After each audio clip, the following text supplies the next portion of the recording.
कहानी भूतिया ट्रैक्टर। रात 12 बजे का समय है। चारों तरफ घोर अंधेरा और सन्नाटा है। हर रोज की तरह आज भी रमेश रात के अंधेरे के बाद घूमने निकलता है। तभी एक तेज रफ्तार ट्रैक्टर रमेश को बाल बाल बचाते हुए उसके बगल से गुजरता है। ए भगवान, अब तक तो मैं मर ही गया होता। रमेश अभी परेशान सा सोच ही रहा होता है कि तभी पुलिस की गाड़ी ट्रैक्टर का पीछा करते हुए पीछे से आती है। क्यों भाई, ठीक हो? कहीं चोट तो नहीं लगी? हाँ जी सलाम साहब। नहीं, ज़्यादा कुछ चोट तो नहीं लगी, पर किस्मत ठीक थी जो मैं बच गया, वरना आज तो मैं कुछ चल ही गया था। किस्मत तुम्हारी अच्छी है जो बच गए, वरना इस ट्रैक्टर के सामने जो आता है वो मरता ही है। अब तक 100 से ज्यादा लोगों को मार चुका है ये ट्रैक्टर। पूरे 6 महीने से इसके पीछे लगा हूँ। न इसके ड्राइवर का पता चलता है न इसके मालिक का।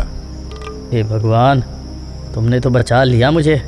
ओ भाई, चलो भागो यहाँ से। भगवान का ध्यान यहाँ से घर जाकर करना। मरना है क्या? चलो भागो यहाँ से, यह ट्रैक्टर कभी भी वापस आ सकता है। चलो भागो यहाँ से। इतना कहकर पुलिस की गाड़ी तेजी से आगे बढ़ जाती है और रमेश दौड़ते हुए अपने घर आ जाता है। वो सोने की बहुत कोशिश करता है, लेकिन उसको नींद नहीं आती। उसकी आंखों के सामने ट्रैक्टर का दृश्य बार बार नजर आता है। आखिरकार रमेश उठकर बैठ जाता है। अरे, ट्रैक्टर तो एकदम मेरे पीछे आ रहा था, फिर उसने मुझे कुचला क्यों नहीं? पुलिस वाला तो कह रहा था कि ये 100 से ज़्यादा लोगों को कुचल चुका है, फिर उसने मुझे क्यों छोड़ दिया?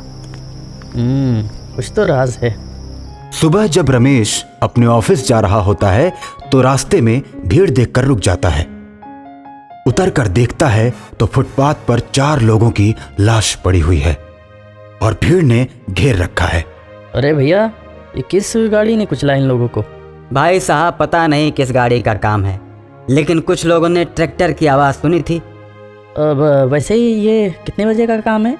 पता नहीं साहब, हम तो थके हारे आते हैं और खाना खाकर सो जाते हैं, लेकिन कुछ लोग बता रहे थे कि ये रात को 12 बजे का हादसा है। अच्छा, तो ये बात है, अब मैं समझा। पता नहीं साहब, इन भिखारियों से किसी को क्या दुश्मनी हो सकती है। रमेश और आदमी बात कर ही रहे होते हैं कि तभी पुलिस की गाड़ी आ जाती है। क्यों भाई, क्या पूछताछ हो रही है? नहीं, कुछ नहीं साहब। वो तो मैं ऑफिस जा रहा था तो ये भीड़ देख के रुक गया। भाई, तुम रात को भी मिले थे और फिर मिल गए। अजीब सा है, ट्रैक्टर भी तुमको नहीं छू पाता और बेचारे भिखारियों को कुचल देता है। तुमसे तो पूछताछ करनी ही पड़ेगी। अब तुम्हें थाने बुलाना पड़ेगा। नहीं साहब, मुझे तो ऑफिस जाना था, मैं तो बस यूं ही भीड़ देख के रुक गया। मैं जा रहा हूँ सर, मैं जा रहा हूँ। इतना कहकर रमेश ऑफिस के लिए निकल जाता है। सिपाही, इस आदमी पर नजर रखना। इसका संबंध कुछ न कुछ जरूर खूनी ट्रैक्टर से है।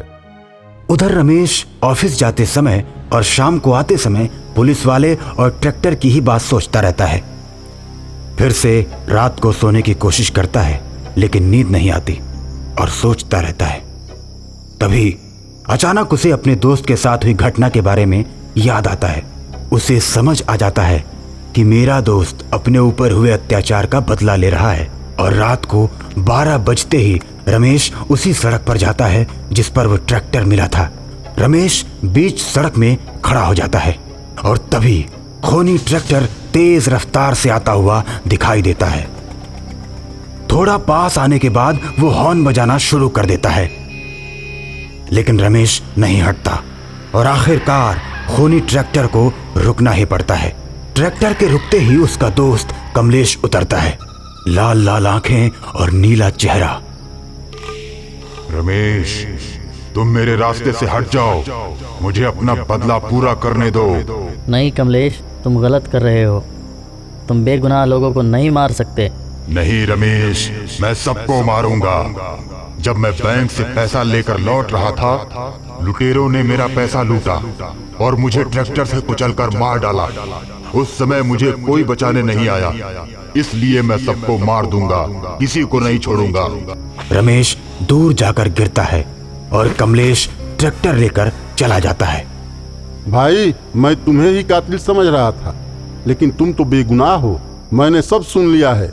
मैं एक तांत्रिक को जानता हूँ, वही इस भूत को शांत कर सकता है। अब रमेश और इंस्पेक्टर उस तांत्रिक के पास जाते हैं। सारी बात सुनने के बाद तांत्रिक बोलता है, ठीक है, मुझे उस जगह ले चलो जहाँ से वो खूनी ट्रैक्टर गुजरता है।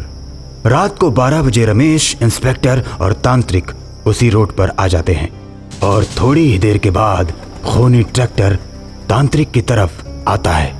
तांत्रिक उसे अपनी शक्तियों से रोक देता है।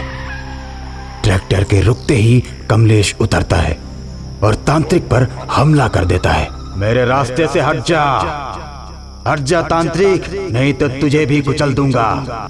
तू मुझे नहीं कुचल सकता, लोगों को मारना छोड़ दे वरना मैं तुझे अपना गुलाम बना लूंगा। और तांत्रिक को मारने के लिए जैसे ही बढ़ता है तो तांत्रिक एक ही मंत्र में कमलेश को अपने कमंडल में कैद कर लेता है।